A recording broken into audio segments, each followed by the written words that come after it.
Side effects, that was terrible. So, it was like, the Biden-Harris administration tried to mandate that any company that has any federal contracts, which is most companies, would be forced to vaccinate everyone at the company, or that person would have to be fired. Now, thankfully, that was shot down by the Supreme Court. But, that's insane. That is a massive infringement on your liberty. Yeah, so speaking to you right now, I recognize the magnitude of it, that I'm grateful for the opportunity to have your ear for a moment. And I wish I could, talk about more than I'm going to be able to talk about right now with you, but I would like to touch on the topic of education reform.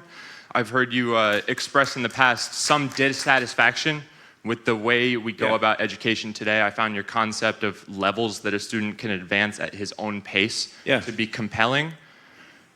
If we include students, teachers, and administrators as occupations, education is the industry that employs the most people in the country. Our brightest minds are usually traversing the education system for their entire youth and early adulthood. Do you think it would be within the scope of the Department of Government Efficiency to try and investigate how we can minimize the misuse of Americans' money and, more importantly, their time by providing ways to streamline the process, avenues to certify oneself with aptitude tests, and somehow counteract the unproductive arms race of credentials and degrees? Yeah, absolutely. Yes.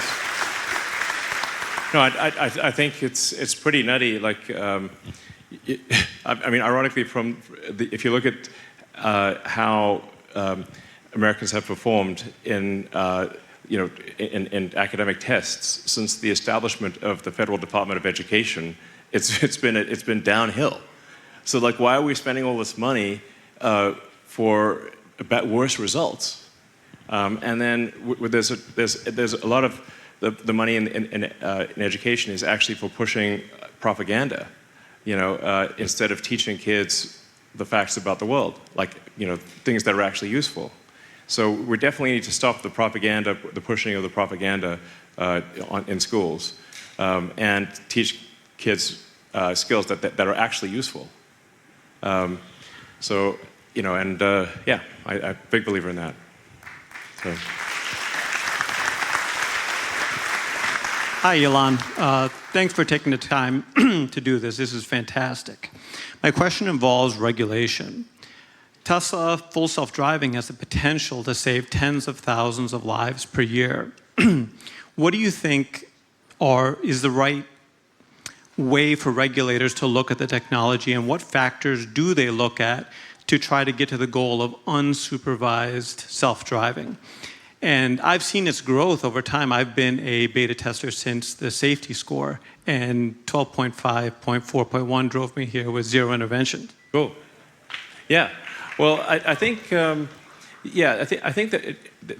would be a good thing for there to be a federal mandate for self-driving. And really, the threshold should just be that: do you have a statistically significant proof that when the car is in self-driving mode, that the probability of injury is much lower than if it's manually driven?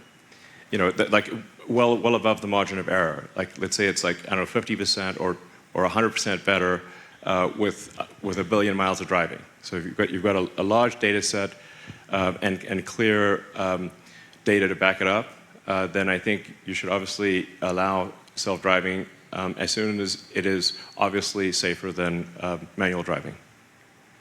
It's pretty straightforward, I think.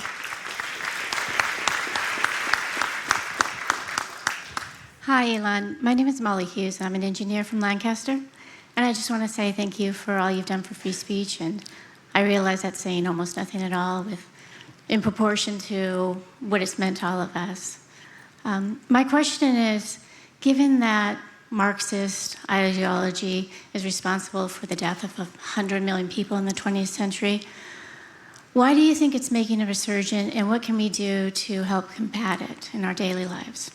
I agree with you. It's kind of blowing my mind that, I thought that was a dead philosophy, but it's alive and well in a lot of our educational institutions. I think part of it is that you've got a lot of colleges with these giant endowments that insulate them from reality. So you can sort of have this fake communist utopia at a university because they don't have any feedback loop to reality because they got these giant endowments and a ton of government funding too.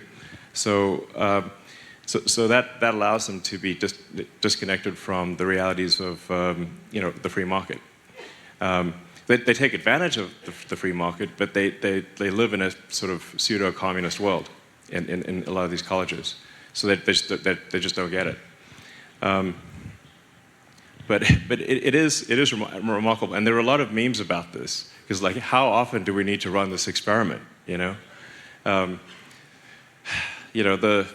It should be very obvious that the economic structure, the economic philosophy that is the good one, is the one that does not need to build walls to keep people in. So it's pretty North Korea it builds a wall to keep people in. East Germany had to build walls to stop people from going to West Germany. The Berlin Wall was built by East Berlin, not West Berlin. So the philosophy that has to build a wall to keep people in, that's the bad one, okay? I don't know how it's so obvious. And yet you see a resurgence of it over and over again. And if you study history, actually, even in ancient times, this was you see this cycle of it obviously wasn't called Marxism 2,000 years ago or 3,000 years ago, but that you have this back and forth between free market and sort of government, and free market and government, and it just seems to be the natural cycle of things. But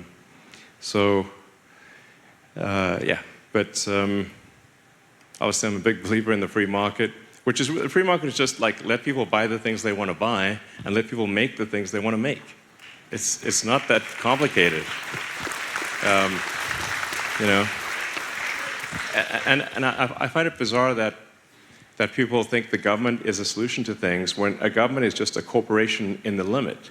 The government is just the biggest corporation of all with a monopoly on violence. And so if you're against corporations, you should be definitely against giving it to a monopolistic corporation that has control over violence. I mean, there are good people that work in the government, obviously, but the government is we should have the least amount of government because it's an operating system that makes people less efficient. Like their output is dramatically less. So if you can look at, say, the output of North Korea versus South Korea. In North Korea, they're starving, and South Korea is extremely prosperous. West Germany was very prosperous, and East Germany was not. And those are random lines drawn on a map.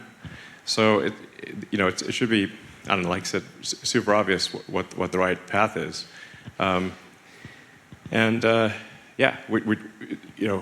Competition keeps companies honest, and you want companies competing to serve consumers. I mean, I'm obviously preaching to the converted here, but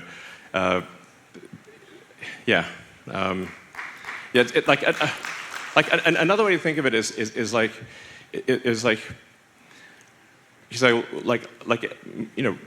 almost everyone's been to the DMV, okay? So, the DMV, Department of Motor Vehicles, that's the government.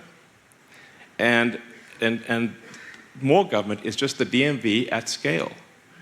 So, like, how much more do you want to give the DMV to do? I would say, like, not much, So we should minimize, because it just doesn't have a feedback loop for improvement. Like if you don't get good service from the DMV, they're a monopoly, and you can't do anything about it. Whereas if there are companies competing to serve consumers, you can switch your business to the other company. It's pretty straightforward. So.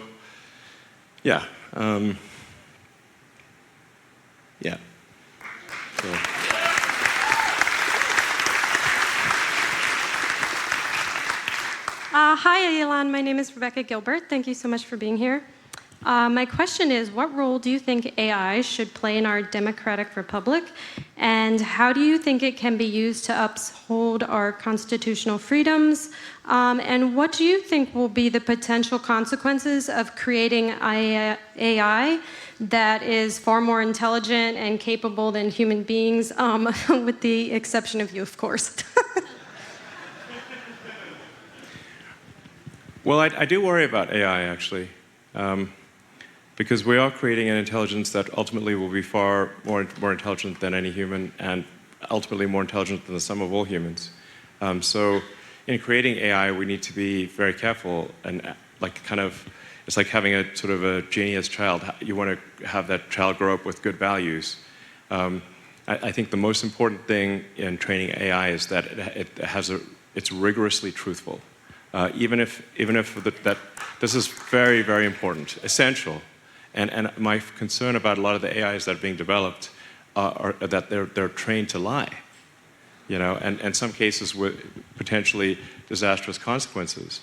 I mean, when Google Gemini came out, people asked, like, which is worse, misgendering Caitlyn Jenner or global thermonuclear war? And it said misgendering Caitlyn Jenner. I'm like, that's a problem, guys. Because if this AI becomes super powerful, it could decide that the best way to avoid misgendering is to kill all humans, which makes the probability of misgendering 0. So it's very important to have AI be maximally truthful and curious and love humanity. Very important. So. Hey, Elon. I'm the guy with the Dale Earnhardt Cybertruck. If anybody wants to drive it after this, let me know. I was recently banned on Facebook for a meme that I shared 5 years ago. Wow. Completely Seriously? gone. Yeah, it's like ridiculous. Recently? You can't even talk to people with Facebook. It's insane. Like, my question is, this is pretty serious. I mean, this is one. the kind of crazy thing that it's like, what? 5 years ago. I'm not even kidding. I complain about it at work all the time. Well, can you imagine how much worse this will be under the sort of Kamala puppet regime? It's going to be crazy. insane. So thank you for buying Definitely going to lock Twitter. me up, that's for sure. I really appreciate you buying Twitter, and I can share memes on there now. So. Yeah. My question is, buying Facebook is impossible. Zuckerberg has an equity structure that ensures that, like, his 16th descendant will still control it. Lizard man. This is pretty serious. Have you ever seen Mark Cuban and Rachel Maddow in the same area at the same time, or no, could they possibly be the same person? I think they might be the same person.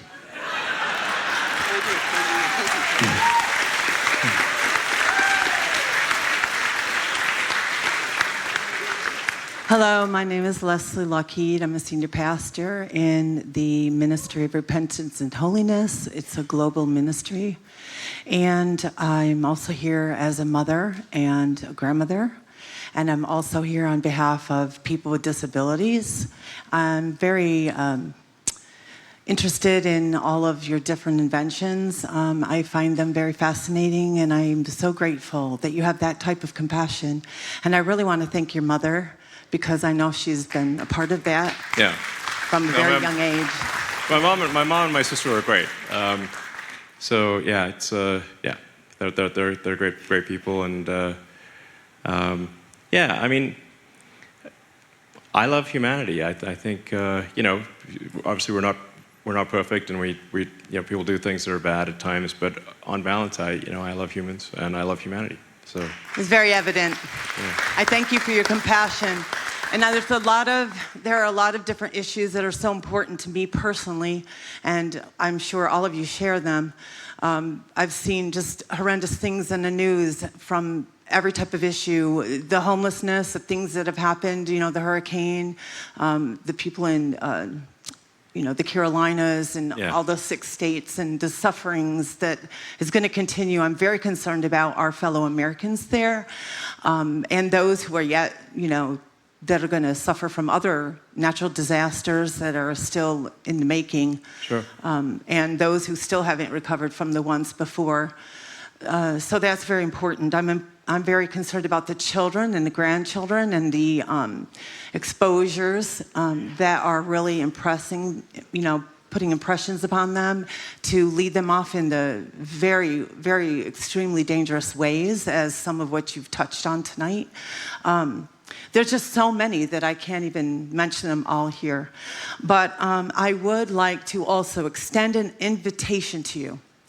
And I extend this invitation to invite you to, because we've been commissioned all across the United States of America by the leadership in the ministry. Sir?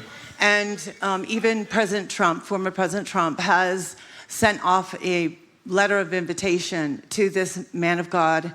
And I would like to invite you on behalf of America and on behalf of the ministry to come with us this December for the Menengai 7 and to be able to meet him face to face. He is known to be not the richest man on earth, but he is the most influential man on earth. And when he speaks, everybody listens. He always trends #1 on every social media platform. So we would like to invite you. All right, well, thank you. I appreciate the invitation. I wish I could, I guess, teleport myself around and be able to do more things. It is, I have like 17 jobs. But thank you for the invitation. All right. Hey, Elon, Neil. Pleasure to meet you and talk with you. Question about manufacturing. One of the concerns with this election cycle is bringing manufacturing back on shore. Yeah. And I'm just wondering, you have a lot of expertise with this. What do you think it's going to take to make American manufacturing great again? What's the government's role in that from your perspective?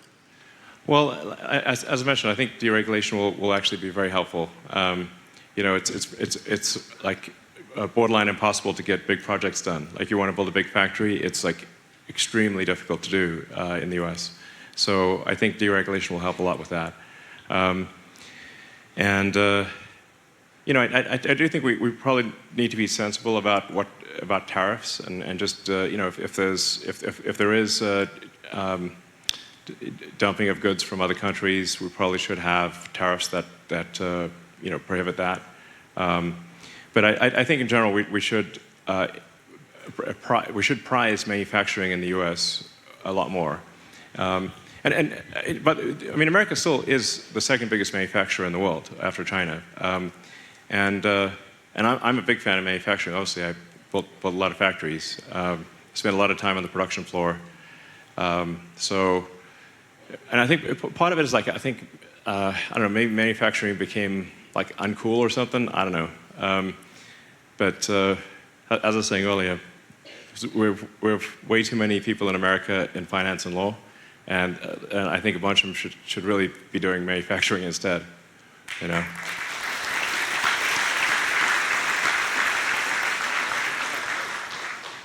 Hi, Elon. Nice to meet you. My name is Mattson Snell. I'm 22 years old from York, Pennsylvania. Great. Real briefly, I just want to say that before I ask my question, I'm really grateful with someone like your status is so outspoken with supporting Trump, and I think we need more people in your status to support Trump, because I think we all know there's kind of this agenda in the entertainment industry and in the media where they have to hate Trump no matter what. I think my question to you is, how much of it do you think is like them living in this bubble, like the late night talk show hosts, the people in Hollywood, like the legacy media? How much of that is like them actually thinking Trump is this like evil dictator, and how much of it is actually like just them getting paid to say it? Like, why is there this huge bias towards the Democratic Party when it comes to the establishment? No, that's a great question, and I actually don't know the full answer to that, but except to say that what your observation is accurate. I mean, I think it's also clear that with a few exceptions, that they're really just talking heads. They say whatever the teleprompter tells them to say. So that's just like there's, I guess, maybe we have too much concentration in media in the country. Media is controlled by a handful of people, and kind of their political views filter down to whatever their companies that they own or control, what they believe. But yeah, so. But I don't know. Except like I can see the results, but I don't quite understand why this is happening. So I wish I did. And obviously, with acquiring Twitter, that was a step to try to correct things and have the voice of the people actually, give the people a voice. But like if you look at, say, contributions by journalists over time to Republican or Democrat Party, if you go back, say, 20, 30 years, it was much more balanced, where there would be, I don't know, a third of journalists would donate to Republican Party, 2/3 would be Dem, and now it's like 5% of journalists donate to Republicans, 95 are, donate to Democrats, which obviously leads to a tremendous amount of bias. I think also like a lot of activists have gone into journalism not to report the news, but to create the news. I have to say, like, well, where does that come from? I think probably that comes from what they're taught in schools. I'm trying to trace route, packets on a network. What's the origin of this? And I think if people are taught, BS propaganda in schools, then they want to, and they're told that this is the thing they should go out in the world and push. Then I think it starts with the education system. I think, and certainly that is a thing to be addressed. So.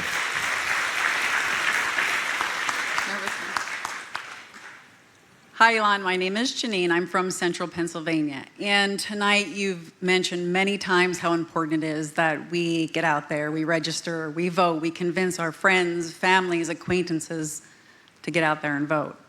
In my orbit, I have too many people that just refuse to vote for Trump because his personality isn't appealing to them, but they say it much more colorfully, of course. Yes. So my ask to you is, how can I very simply connect the dots between what's at risk here with this next election for a rural central Pennsylvania person who doesn't really see what's happening in the big cities? So for me, the money shot is how this is going to impact them every single day. Right. Well, I think to the degree that people say like or dislike a candidate, they really need to sort of step back and say what you're actually electing is sort of a Republican administration or a Democratic administration. And there's this massive changing of the guard that takes place depending on which side is elected. Whether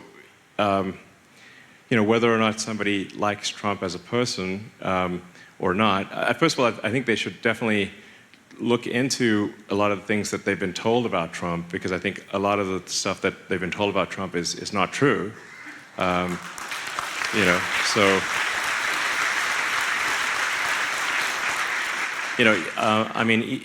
in the presidential debate, Kamala had the nerve to push the Fine People hoax, claiming that Trump was pro-Nazi, which is insane. And in fact, in the speech she's quoting, he actually condemned Nazis in the strongest possible terms, and yet she still pretended in that presidential debate that he endorsed Nazis. That's a huge lie. And so if somebody's under the impression that Trump is like somehow pro-Nazi, even though his son-in-law is Jewish, and he has Jewish grandkids, which would be pretty bizarre, then you can say, like, actually, that's a hoax. And now, I'm not, by the same token, I'm not trying to claim that, Trump is a flawless individual. I like him personally, but we have to look beyond that and say, what are the important policies that will ensure that the country is on the right track? I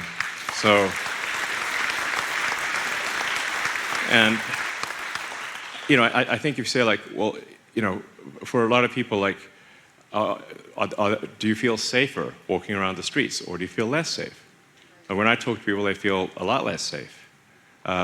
do you feel comfortable with an open border policy where anyone can come across, even if they're a serial killer? Well, no, that's very uncomfortable, actually. Do you feel that we should preserve the Constitution? I think, yes, we should.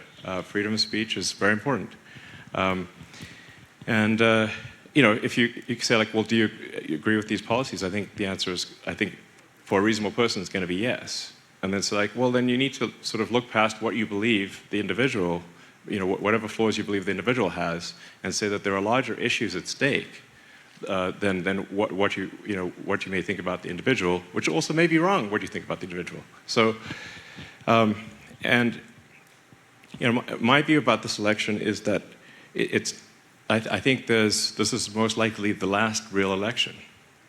Because what I see happening is that the Dem administration is bringing in vast numbers of illegals deliberately into swing states. The numbers, if you say, like, over the past 3.5 years, I think it's like there's like a 500% increase in illegals in swing states. What a coincidence. Now, when you look at margins of victory that may be 10, 20,000 votes, and then you bring in 200,000 illegals and you legalize them, which is exactly what the sort of Kamala puppet regime will do over the next 4 years, then you won't have any swing states. Every state will go blue, and then we don't have a democracy. We will be a single-party state. And they're doing it in Pennsylvania, big time. So that's why I think if Trump is not elected, I think this is the last election where we have a two-party state. And yeah, so.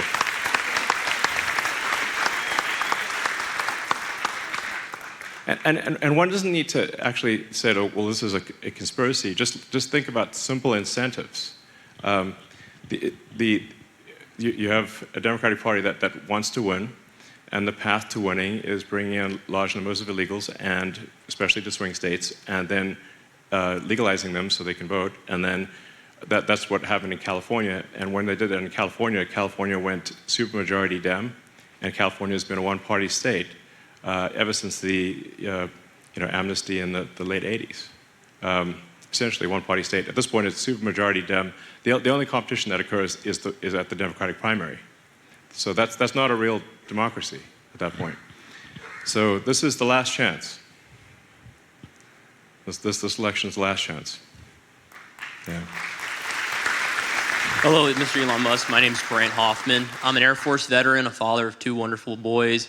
As they come up into an age where they're going to start going to school, do you think it's concerning how public school students are graduating and don't have any understanding about how the government works or what the Constitution is at all? I just sat through a college course and they had no idea what the Constitution was. Yeah, it's crazy. I think we need to teach kids useful skills, and we need to teach them critical thinking and history, and why the Constitution is important. Why,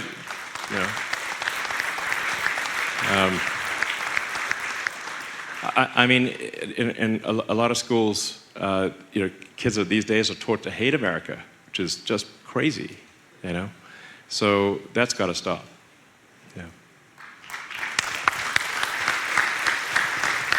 Hi, Elon. Welcome to Pennsylvania. Thank you. And welcome to the right side of history. We are all very grateful that you are on the right side of history. And I don't know if you watch Trump rallies. I watch it all the time. In every single rally, he talks about you. In every single rally. Well, the Mutual Admiration Society here. So I like Trump a lot, and I'm glad he likes me too. And thank you so much for everything you did for the people affected by Hurricane Helene. Thank you so much. Yeah. It was heartbreaking. Thank you so much. Of course. And my question is actually pretty similar to this gentleman here. Back in 2020, well, I was at Oaks last night, and you said when you see something, you say something. Yeah. And back in 2020, a lot of people saw something, and they did say something, but it just never went to the judges. like the cases were never heard. Yeah. And what I want to know is there anything that the Republicans doing right now that is going to be differently, That are we gonna like actively trying, if somebody doing something, actively putting these cases to the judges so, we can preserve the elections and the freedom in America? Is there anything they're doing differently this time around? Well, this time around, the X platform was not going to suppress any information that.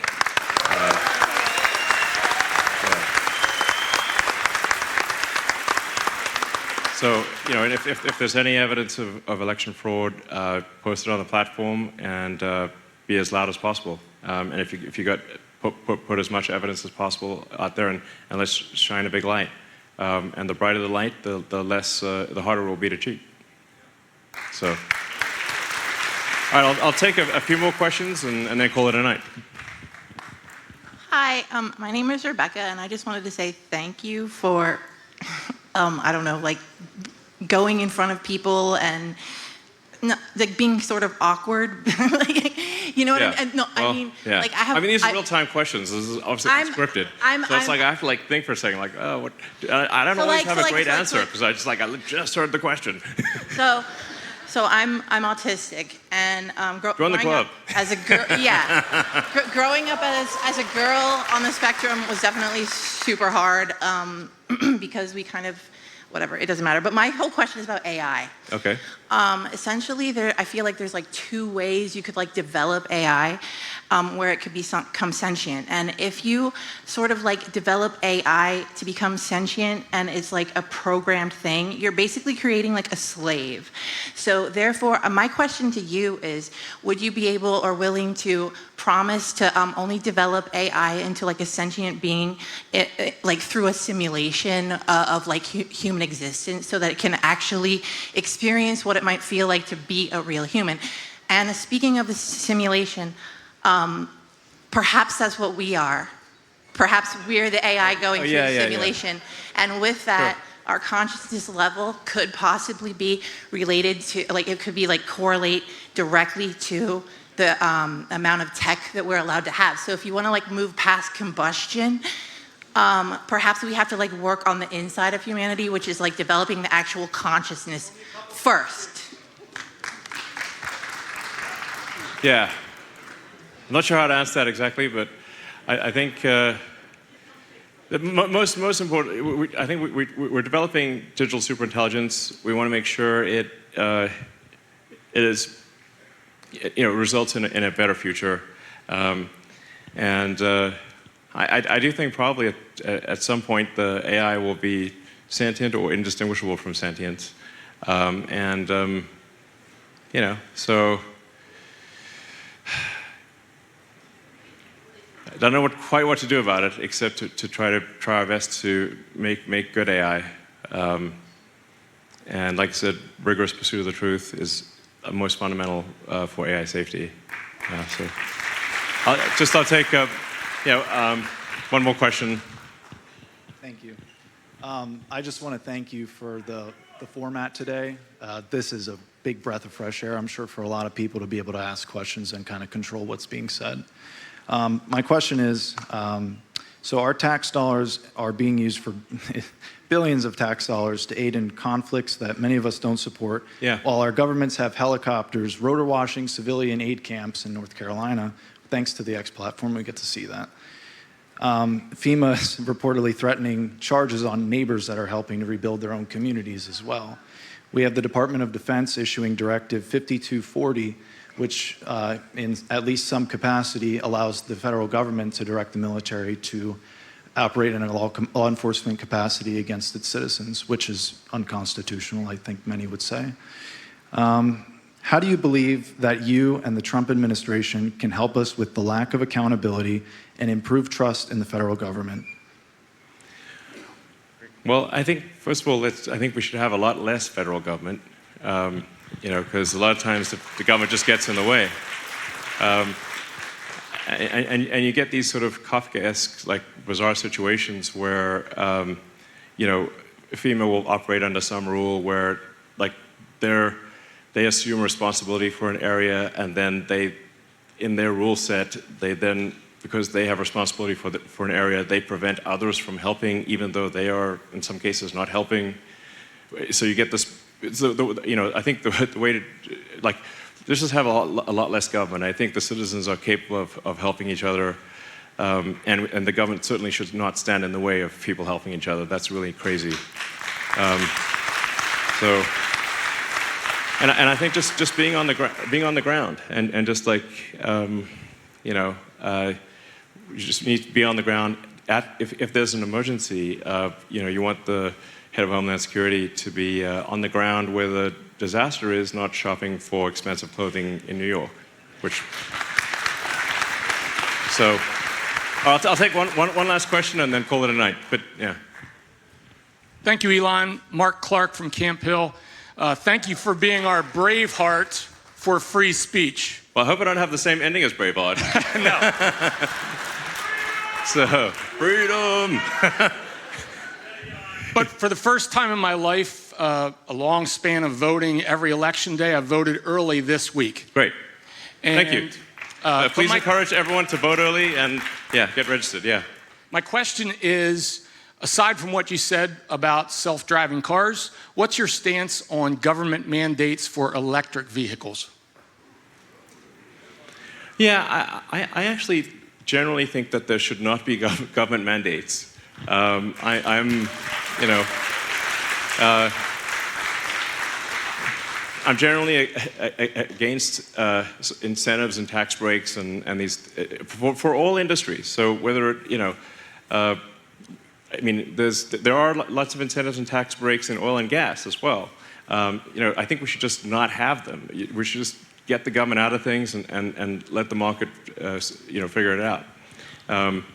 So I'm generally against government mandates. So yeah.